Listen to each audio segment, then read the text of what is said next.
Lions fans, want to see what we can do with no Jared Goff? Now's your opportunity. Did you realize that you are a champion in their eyes? Hello, everyone. My name is Derek, and welcome back to the Gridiron Blitz. On this channel, we do predominantly Detroit Lions content with some NFL and college live streams as well. So if you like that type of thing, subscribe to the YouTube channel. Appreciate Detroit Lions Syndicate. You guys helped me get to 200 subscribers over there. More content to come. Just been kind of busy juggling 3 channels, so I'm going to get some content over there. Shout out to Detroit Lions Talk with MicroMike. I saw this news before I got it from anywhere else that Jared Goff was going to be placed on the COVID-19 reserve list. Looks like that Jared Goff is going to have to be out this Sunday if he is not vaccinated. If he's vaccinated and he tests negative and is asymptomatic in 24 hours, like he has to have 2 negative tests in 24 hours, he can come back for Sunday's game. If not, we're going to have to go with Tim Boyle to get his second start, and we'll finally dress David Blau. David Blau has not been dressed probably since that Browns game where Tim Boyle started. Jared Goff has really stepped up his play over the last 5 games or so. I think he has 2 interceptions, 1 lost fumble in these wins. The Detroit Lions are 2-3-1 in their last 6 games. So I was a big fan of Jared Goff, huge supporter when he came over here as an underdog myself, being thrown away in the trash, basically not even told about your trade until you were getting traded. I really was rooting for Jared Goff, and we got over here. I was like, who is this dude? What is he doing? Is this all the stuff that the Rams organization, the quality of the team, was hiding from us and the rest of the world, that Jared Goff was as bad as he appeared to be? It looks like Josh Reynolds has really bumped up his confidence and his ability to spread the ball around. In Sunday's game against the Arizona Cardinals, receivers had, I think 3 receivers had over 50 yards apiece. I know Josh Reynolds had 69. Amon-Ra had 90. Ever since Amon-Ra caught that touchdown pass against Minnesota a couple weeks ago, he's been like the #1 target. And I talked to the fellas about this, and I say this, and I'm looking at this here.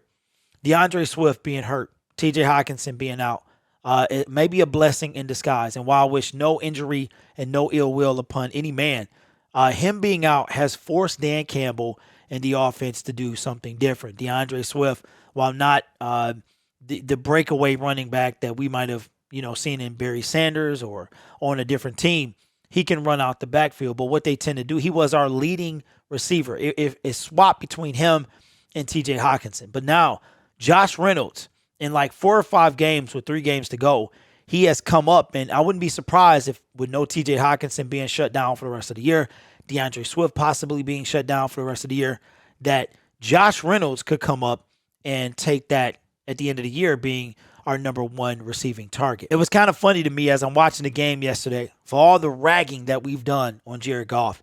It was a part that even I was saying that Dan Campbell was kind of losing his confidence in Jared Goff. Herman Moore came on to the One Pride podcast on Thursday. Make sure you guys check it out on MicroMike's channel. Said that it wasn't said, but the locker room was kind of inching away from Jared Goff, and he might have been losing some confidence, some trust in some of those guys in the locker room. I tell you what, Jared Goff came out and played probably his best game as a Detroit Lion, absolutely helping manhandle the Arizona Cardinals. Kyler Murray had like 3 rushing yards, something. It was crazy. But Jared Goff orchestrated the offense. It was weird because at the beginning of the season, the defense can't stop anybody.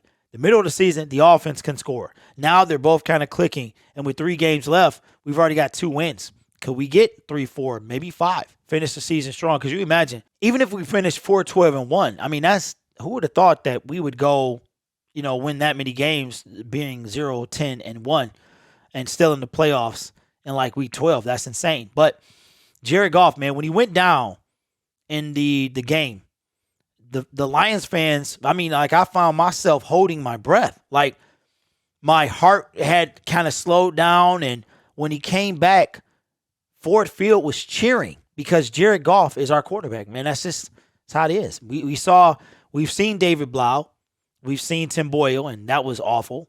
But we might have a chance to see him this week as well. I mean, we got our win. We upset the Cardinals. So right now it's just whether or not we're going to hold on to the number 2 spot in the draft. If we're going to, take over number 1 or drop even further. So I don't know, guys. Jared Goff has a potential, but vaccination status is going to come into play. And no matter what you think or your stance on the vaccination from COVID-19, that will play a part in how fast Jared Goff can come back. There's a possibility if he's vaccinated, if he has 2 negative tests in 24 hours and he's asymptomatic, he could come back and play in Sunday's game against the Atlanta Falcons. And I think from what I saw yesterday against the 49ers, I mean, the Atlanta Falcons are beatable. Their record at home, if I'm not mistaken, is not that great. Matt Ryan looks like a 2x4 running the ball. But Gage, we got to worry about.